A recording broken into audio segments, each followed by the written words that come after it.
Wingy Boxing IFL TV in association with MTK Global. I'm here with Matt Christie of Boxing News. What's going on, brother? How are you? I'm good. How are you? Yeah, not bad, not bad. So, Chisora Whyte 2. What do you think? Do you think we're going to get the same sort of action? I've just been talking about that actually. The first fight was... Nobody saw that coming. Nobody thought the fight would be as sensational as it was. You can't downplay how good that first fight was. Technically perhaps not the best, but entertainment wise it was brilliant. What we had though at that point was two evenly matched fighters, and it worked out that way. Hence why it was such an even fight. Don Charles just there said it could have been a draw, but this time round you do wonder how much has Chisora got left. How much has that Takam fight taken out of him? Dillian Whyte, I don't think you can argue, is a man at his peak. Chisora, you know, as good fun as he is, and as much as I like him as a human being, I just got an awful feeling that he's really seen better days, and this could be a one-sided fight. Do you agree with the result of the first one? People seem to have it. I mean, some people had Chisora winning, some people had Whyte winning. I thought it was really close. What was your thoughts on the actual result of the first one? The first one, I think I had Chisora maybe a point ahead. No arguments at all if Whyte had been a point ahead. When fights are that close, when rounds are that close, it's very, very difficult. And I think robbery is the wrong word to use when somebody wins a split decision in a close fight. So I think Chisora can feel aggrieved that he didn't win that. I think Whyte can also feel fully justified that he did. And also a draw, as Don Charles just said up there, I think a draw would have been a fair result. What we'll get this time is we'll find out who the better man is. So while we're on the heavyweight subject, I've got to ask you about Wilder and Fury. Yeah. It's happening. Many people thought it might not, but it is happening. But how do you think that one plays out? It's interesting, isn't it? What sort of Tyson are we going to see? The Vladimir Klitschko type of Tyson, or do you think it's going to be a little bit more cagey? How do you think it's going to?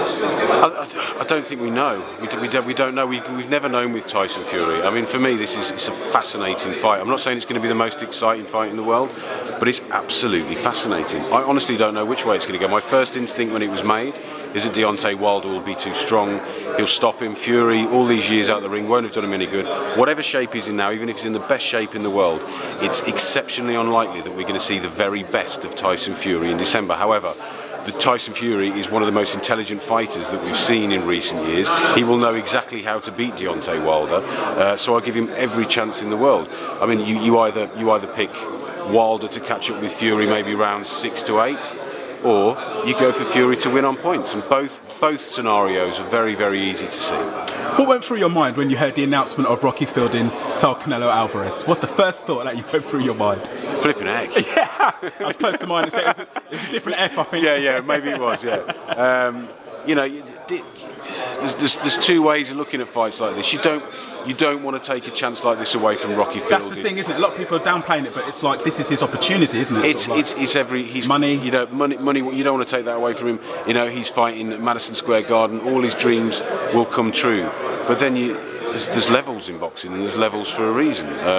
So is Rocky Fielding gonna take a horrible pasting? We really hope not. Is he gonna win? It seems unthinkable, but this is boxing. His first name's Rocky, so you know it all adds to it, doesn't it? It's in New York.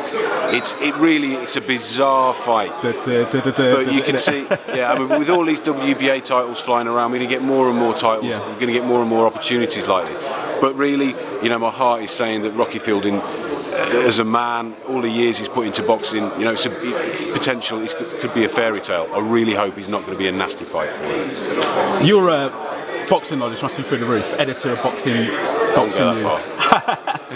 What's it like editing a magazine every day? What's print like these days? I mean, I subscribe to you guys, but I do it digitally. It's easier for me. Is that where you get a lot of subscriptions digitally? Or? Yeah, we get a lot of subscriptions digitally. That is growing year on year for us.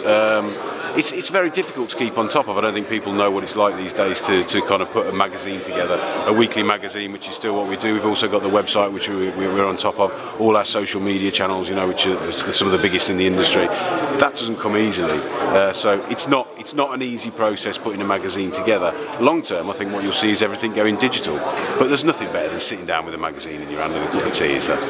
Well, thank you for speaking to Wingy Boxing IFL TV. Keep up the editorials, I do enjoy them, and your rants on the belts, WBA and whatnot. Thanks for speaking to me. Thanks for giving me your time, sir. Thank you. I appreciate it. Thanks very much. Thank you.